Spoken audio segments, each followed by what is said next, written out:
Hello दोस्तों, स्वागत है आपका नेक्स्ट स्टेप चैनल में।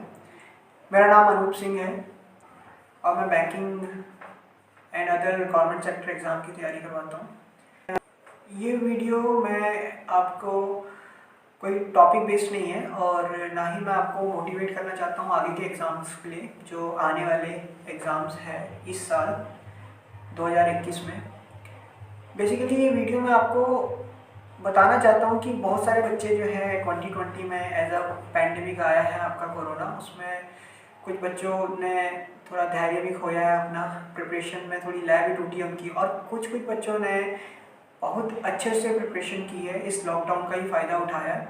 तो मैं बताना चाहता हूँ कि होपलेस मत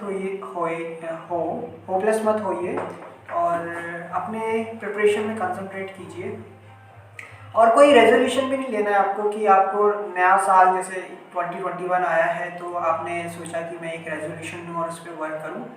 मैं बस यही बोलना चाहूँगा कि आप केवल जब भी आपको मन जैसे ही करता है कि मेरे को ये करना है तो डेफिनेटली आप जाइए और उसको करिए विदाउट वेस्टिंग एनी टाइम। सोचिए मत कि मैं अब ये करूँगा, सारे हथियार इकट्ठे करूँगा, उसके बाद मैं इसको प्रिपेयर करूँगा। बस इम्प्लीमेंटेशन कीजिए। जैसे इम्प्लीमेंट होना शुरू होगा अपना आप आपको थोड़ी थोड़ी खुशी मिलेगी और आप उसमें आगे बढ़ते रहोगे। ये मत सोचिए कि भैया मैंने सब कुछ इकट्ठा करूँगा उसके बाद करूँगा, वो आपका टाइम वेस्ट हो जाएगा।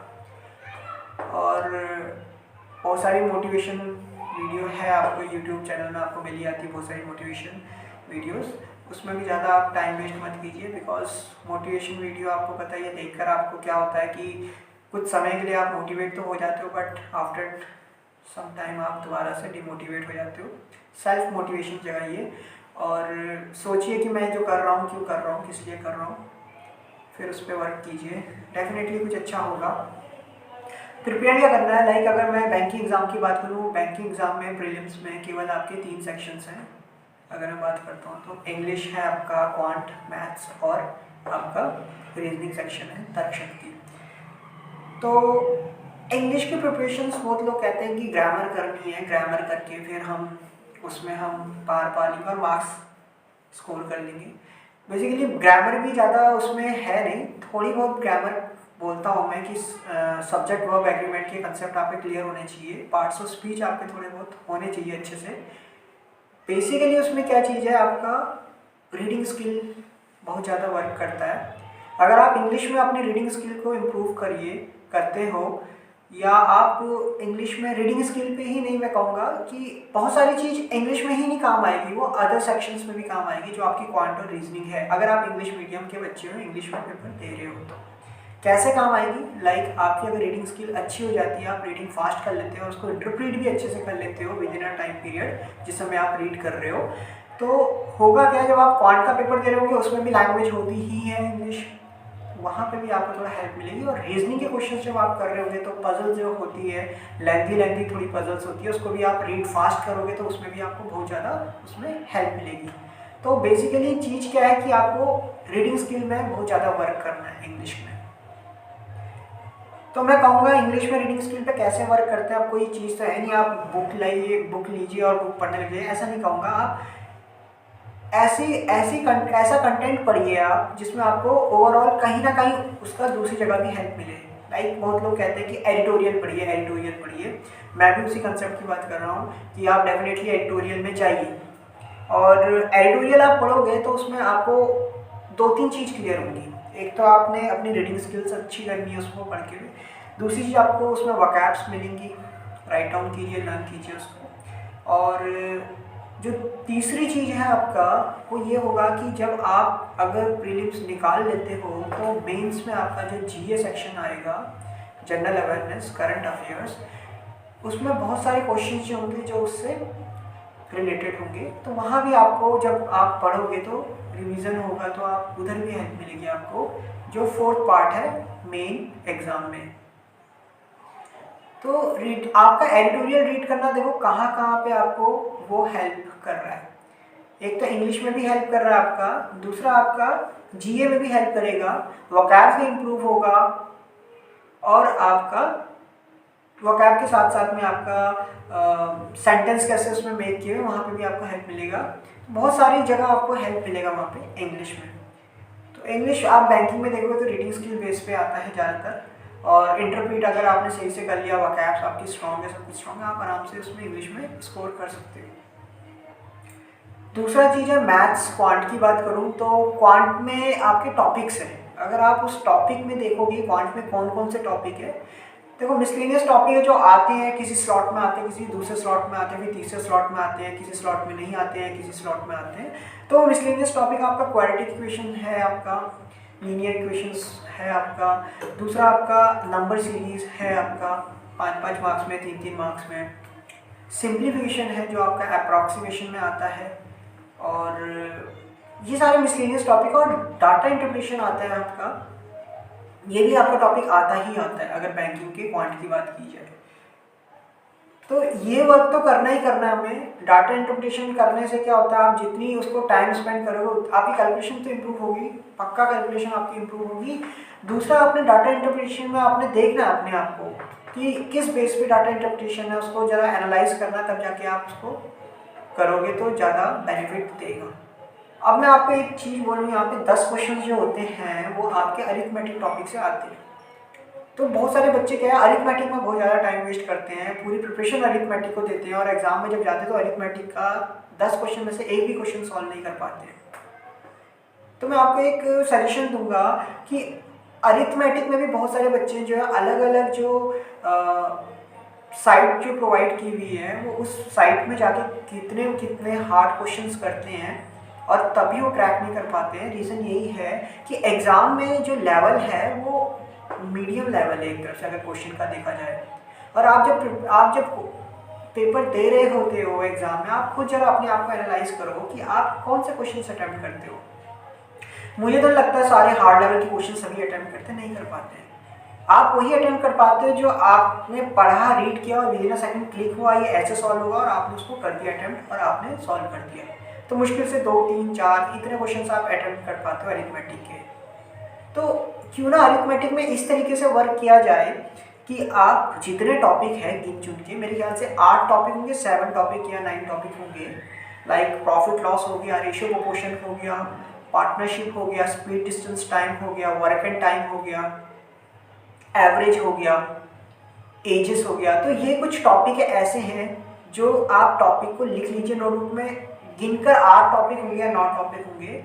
उन टॉपिक में से डेली बेस पे 5-5 क्वेश्चंस उठाइए और उसको सॉल्व कीजिए। अब मैं ये क्यों बोल रहा हूँ 5-5 क्वेश्चंस उठाइए, मैं क्यों बोल रहा हूँ हर एक टॉपिक से 5-5 क्वेश्चंस उठाइए, उसको सॉल्व कीजिए। अगर आप 8 चैप्टर भी ऐसे कवर करते हो तो कैसे कवर करना है आपको, देखो मैं आपको एक तरीका बताता हूँ। 5 क्वेश्चन आपने प्रॉफिट लॉस से उठाए, उसी दिन सॉल्व करना है 5 क्वेश्चन आपने। और आप लेवल मत देखना कि मेरे को बहुत इजी लेवल मिल गया, मैंने तो विदिन सेकंड में सॉल्व कर दिया, ऐसा मत देखना।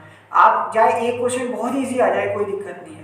आपने 5 क्वेश्चन प्रॉफिट लॉस से उठाए, 5 क्वेश्चन वर्क एंड टाइम से उठाए, 5 क्वेश्चन स्पीड डिस्टेंस टाइम से उठाए, 5 क्वेश्चन आपने पाइथन सिस्टम से, जो भी टॉपिक आपके 8-9 टॉपिक जो इंपॉर्टेंट है बैंकिंग सेक्टर में, आप उन टॉपिक को उठाइए और 5-5 क्वेश्चन कीजिए रोज।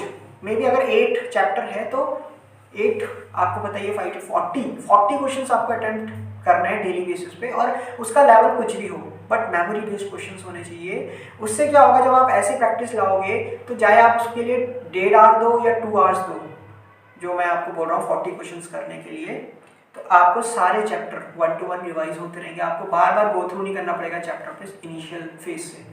बस आपको क्या करना है, केवल 5-5 क्वेश्चन करना है, चैप्टर भी रिवाइज होंगे और दूसरा आपका एक कंटिन्यूटी बनी रहेगी। तो आपको बार बार वो चीज़ रिवाइज होगी तो आपको कंसेप्ट भी क्लियर हो जाएंगे कि हाँ ये ऐसे क्वेश्चंस एग्जाम में आते हैं और ये डुएबल है, बट हम टाइम क्यों लेते हैं, ऑन द स्पॉट हमें वो समझ नहीं आता क्या करना है, इस क्वेश्चन को डील कैसे करना है।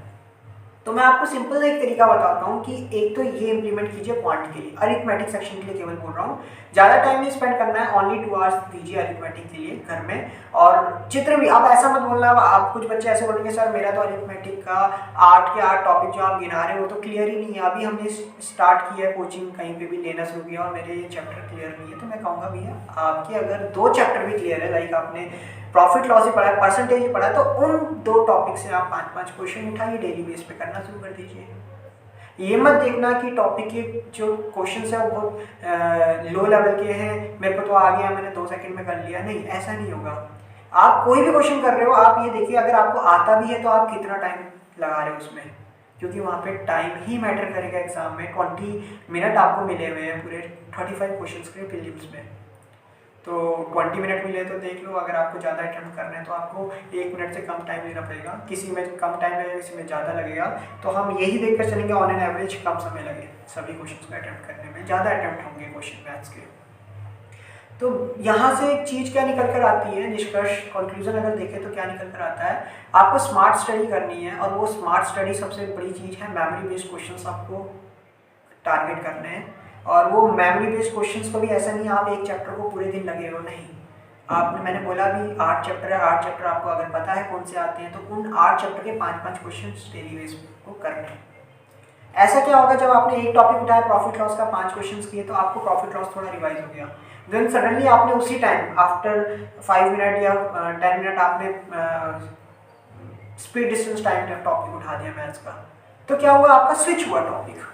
जैसे ही आप इस टॉपिक से दूसरे टॉपिक में गए तो एक जो आपके जो बोरिंग जो आप फील करते हो वो फील नहीं आएगा आपका, एक नया एंथुसियाज्म से आप दूसरा टॉपिक करोगे और रिवाइज भी आपका होता रहेगा। कोशिश करना चीज़ों को रिट्रीव करने का, ऐसा नहीं है कि आप दोबारा उसमें जा रहे हो फॉर्मूले में या कोई भी जो कंसेप्ट आपने रटा हुआ है आप उसमें जा रहे हो, माइंड से निकालना उस कंसेप्ट को, तो आपको क्वेश्चन भी आ जाएगा। और मैं आपको बार बार बोल रहा हूँ, हार्ड क्वेश्चन में जाना है पहले अपना बेसिक स्ट्रॉन्ग कीजिए। बेसिक जो है आपका वो आपका इतना एकदम से इतनी जल्दी होना चाहिए कि आपका आंसर वहीं तुरंत आ जाए। ये मैं इसलिए बोल रहा हूँ कि कुछ बच्चे हार्ड की तरफ जब चलते हैं तो हार्ड ही हार्ड करते रहते हैं, एग्जाम में इतना हार्ड आता नहीं है। एग्जाम में थोड़ा लेवल नीचे ही होता है प्रीलिम्स में। तो आप क्या कीजिए, केवल मेमोरी बेस्ड क्वेश्चन को टारगेट करोगे तो आपको इजी लेवल के भी क्वेश्चंस मिलेंगे, तो उनको अच्छी तरह आप करिए अटेम्प्ट, घर में प्रैक्टिस कीजिए ताकि कितनी जल्दी आप उसको फास्ट कर सकते हो ये भी देखिए, एनालाइज कीजिए उस टाइम। तो ये तो रही आपका क्वांट का बात। और मिसलेनियस मैंने आपको बताई नहीं है, मिसलेनियस जो टॉपिक है उसमें वर्क करना ही करना, उसमें तो डेफिनेटली 1 आवर दीजिए आप। ये तो 2 आवर्स या 2.5 आवर जो भी आप दे रहे हो अरिथमेटिक को। और जो मिसलेनियस टॉपिक है जैसे नंबर सीरीज हो गया आपका, क्वाड्रेटिक इक्वेशन, ये आते ही आते हैं, अप्रॉक्सीमेशन आते ही आते हैं कुछ ना कुछ, तो इनको भी टाइम देना है आपको, इसको आप हल्के मत लेना, ये भी करने हैं आपको, है ना। तो ये सब चीज़ मैं जो बता रहा हूँ आपको पॉइंट का बता रहा हूँ। डाटा इंटरप्रिटेशन के लिए आपको स्पेशल टाइम देना पड़ेगा अलग से, 2 आवर्स अरिथमेटिक का हो गया, डाटा इंटरप्रिटेशन के लिए अलग से आपको टाइम देना पड़ेगा। और अरिथमेटिक के कंसेप्ट आते हैं मेन एग्जाम में, डाटा इंटरप्रिटेशन जब आता है तो अरिथमेटिक कंसेप्ट वहाँ पे आप क्लियर कर रहे हो तो डाटा इंटरप्रिटेशन में भी आपको थोड़ा हेल्प मिलेगी वहाँ पे। बाकी एनालाइज करना आपके तरीका है, कैसे आप एनालाइज करते हो कोई भी चीज़ को जो डाटा गिवन है वहाँ पे एग्जाम में। और तीसरा सेक्शन आता है आपका, अगर मैं बोलूँ रीजनिंग, तो रीजनिंग में मेन टॉपिक तो जो है आपका वो है आपका पजल। पजल आते ही आते हैं आपके 15 मार्क्स 20 मार्क्स कैरी करता ही करता है पजल प्रीलिम्स में, पजल बहुत इंपॉर्टेंट है। बाकी मिसलेनियस टॉपिक आपका है ब्लड रिलेशन है, छोटे मोटे टॉपिक है आपके, डायरेक्शन डिस्टेंस है आपका, रैंकिंग ऑर्डर है आपका, अल्फ़ाबेटिकल सीरीज है आपका। मिसलेनियस टॉपिक बहुत है, इनइक्वालिटी है, सिलोजिज्म है, ये टॉपिक मिसलेनियस है, इनको करना ही करना है, इन टॉपिक को कवर करना है। और पजल्स को डेली रखो, जैसे मैंने आपको बोला 2 आवर्स अरिथमेटिक को दे रहे हो, 2 आवर्स आप डाटा इंटरप्रिटेशन या 1 आवर आप डाटा इंटरप्रिटेशन को दे रहे हो करने के लिए, ऐसे ही आपको पूरे दिन में पजल के लिए भी 1 आवर या 1.5 आवर देना पड़ेगा सॉल्व करने के लिए। जितना टाइम आप स्पेंड कर सकते हो पजल में उतना अच्छा आपका। जो प्रिपरेशन की मिडिल फेज में जिनको पता है क्या सिलेबस है, कैसे तैयारी करना है, जिन्हें पता है, तो पजल में ज़्यादा फोकस कीजिए, पजल ही करनी है आपको पूरे उसमें। पजल बहुत इंपॉर्टेंट है, वैराइटीज़ ऑफ पजल्स है जो एग्जाम में आती है, बट मैं कहूँगा मेमोरी बेस्ड पजल को आप टारगेट करो। ज़्यादा टफ लेवल पे मत जाइए, हर साइड में दे रखा है, डिफरेंट लेवल का दे रखा है, किसी को ये पसंद है, किसी को पसंद है, कोई स्टूडेंट आपको कहता है कि ये साइड बहुत अच्छी है, इसमें बड़े अच्छे लेवल के दे रखे हैं। मैं कहूँगा आप अपने आप को एनालाइज कीजिए, एग्जाम में जब आप देने जाते हो क्या आप उस लेवल के क्वेश्चन अटेम्प्ट कर पाते हो? अगर उस लेवल तक आप पहुँच ही नहीं पा रहे हो तो क्यों दूसरों की सुन रहे हो? अपनी सुनिए, अपना लेवल देखिए कहाँ पे हो आप। अगर आपको अपना लेवल पता चलेगा तो मैं कहूँगा बेसिक पे जाइए, बेसिक ही है जो बेसिक से ही आ रहा है आपके एग्जाम में। मेमोरी बेस्ड क्वेश्चंस को तो टारगेट कर ही दो, बेसिक अपने बेसिक इतना इम्प्रूव कर दीजिए कि आपको वहाँ पे कोई दिक्कत नहीं आए, जैसे आपने रीड किया, इंटरप्रेट किया, आपने बना दिया। तो यहाँ पे क्या है, रीडिंग स्किल बहुत काम आएगी पजल में, मैं आपको कह रहा हूँ। जो आपको मैंने इंग्लिश में बताया था एडिटोरियल आप रीड कर रहे हो, वो आपको बहुत काम आएगा। तो मैंने आपको यहाँ पे 3 सेक्शन के बारे में बताया। इंग्लिश में ज़्यादा मैंने एम्फोसाइज नहीं, एसेंशिएट नहीं किया है, बट मैं आपको बताना चाहूँगा इंग्लिश में जिसका अच्छा कमांड हो गया है ना, जो बहुत अच्छी तरह इंग्लिश में अटेम्प्ट कर रहा है, अच्छा स्कोर कर रहा है, उसके लिए थोड़ा पेपर निकालना इजी इसलिए हो जाता है क्योंकि इंग्लिश डुएबल होता है टाइम पर। 20 मिनट मिल रहा है, अगर हो रहा है, आंसर आता है तो टिक करते हो, नहीं आता है तो नहीं करते हो, स्किप कर जाते हो। बट मैथ्स और रीजनिंग में आपसे स्किप नहीं होता, इसीलिए टाइम कंज्यूम हो जाता है क्वांट और रीजनिंग में। रीजनिंग में बच्चा अच्छा अटेम्प्ट कर लेते हैं, रीजनिंग में भी अच्छा स्कोर कर लेता है, लेकिन क्वांट में ही क्यों टाइम स्पेंड होता है बच्चों का, एंड वो 17-20 क्वेश्चन में अटक जाता है। वो रीज़न ही यही है क्योंकि क्वांट जो है उसमें वो जब सोच रहा, जब कर रहा है तो सोच भी रहा है और पेन भी चला रहा है, तो दोनों चीज़ एक समय, एक भी चीज़ रुकेगी तो टाइम लगेगा और आपका टाइम अटेम्प्ट नहीं हो पाएंगे क्वेश्चन ज़्यादा। इंग्लिश में आपको पता ही, आपने क्वेश्चन आता तो किया, ना तो स्किप कर दे। तो मैथ्स क्वांट में भी आप स्किप कीजिए, क्वेश्चन स्किप करना बहुत इंपॉर्टेंट है। आपको जितना क्वेश्चन चूज करोगे वहाँ पे, आप जो क्वेश्चन आपको आता है फास्ट आप कर सकते हो उसको कीजिए, बाकी को स्किप कर दीजिए, बाद में करना अगर टाइम मिलेगा तो। और इंग्लिश में क्या होता है कि जो क्वेश्चन में डाउट होता है आप वो भी कर देते हो, ये गलती मत करना, एक्यूरेसी तो रखनी है एग्जाम में। तो इंग्लिश में आप बार बार बोलूँगा आपको 3-4 टॉपिक है, उसमें चाहिए पैसेज भी आपका रीडिंग स्किल से ही होगा, एडिटोरियल पीस ही पैसेज आएगा आपके एग्जाम में। अब मैं बोलता हूँ कैसे आपको हेल्प मिलती है। आपने देखा होगा आजकल करंट में अगर बोले तो बहुत सारे टॉपिक एडिटोरियल में आते रहते हैं, बच्चे पढ़ते रहते हैं। इंडियन ओशियंस जो आपका फॉरेन एसोसिएशन जो भी आपके हैं, ये जितने भी हैं, इसका हेडक्वार्टर कब इसका एस्टैब्लिशमेंट हुआ है, कब, ये सब एडिटोरियल में आता रहता है। और इसी से रिलेटेड आपके जीए में भी क्वेश्चंस आते हैं कि आपका कौन अभी नया मेंबर बना, 23वां मेंबर कौन बना, फ्रांस को क्यों ईरान मना कर रहा था मेंबर बनने के लिए, ये सब चीज़ें उसमें डिस्कस होती है एडिटोरियल में। और आप जब भी एडिटोरियल पढ़ोगे तो आपको एक्स्ट्रा नॉलेज मिलेगी, फ्रांस के बारे में पता चलेगा, थोड़ा सा आप जानने की कोशिश करोगे क्या क्यों ईरान उनको मना कर रहा था, अब फ्रांस मेंबर बन गया, 23वां मेंबर बनकर आया, 22nd जो इनकी वो हुई है एडिशन हुआ है, यूएई में हुआ है ये एडिशन, तो यूएई में 2021 तक ये होना ही होना है। तो ये सब चीज़ें जो है ये एडिटोरियल पढ़ के ही आपको नॉलेज आएगा। तो ये तो मैं एक एग्जाम्पल दे रहा हूँ आपको कि आप एडिटोरियल पढ़ोगे तो इतनी सारी नॉलेज आपको आएंगी ही आएंगी, और आपको ये इंग्लिश में भी हेल्प करेगा, जनरल अवेयरनेस में भी हेल्प करेगा, सब जगह आपको हेल्प करेगा। ये तो मैं सिंपल एक एग्जांपल दे रहा हूँ। इंडियन ओशन आपके जो है, आपका जो रेम एसोसिएशन जो भी है उनके बारे में बता रहा हूँ। ऐसे बहुत सारे वेरियस टॉपिक है, लाइक अभी म्यूटेंट जो आपके आ गया 70% ज़्यादा घातक है, किससे, आपका कोरोना से। बहुत सारी चीज़ें जो एडिटोरियल में आपको डिस्कस की जाती है।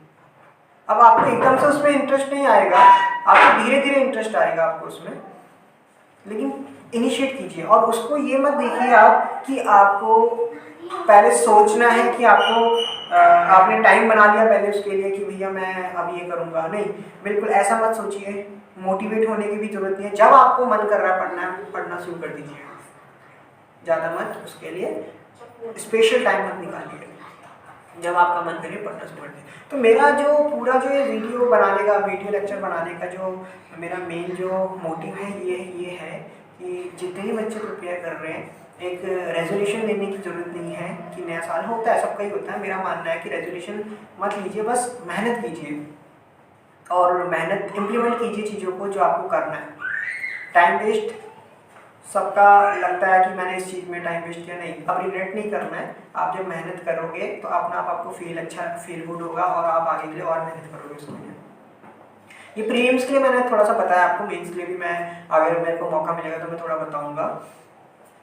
बट फिलहाल के लिए अपने दिमाग में ये बैठाइए कि एग्ज़ाम क्रैक करना ईजी हो सकता है अगर आप एक सिंपल वे में इसको एनालाइज करोगे कि एग्ज़ाम कैसे क्रैक करना है।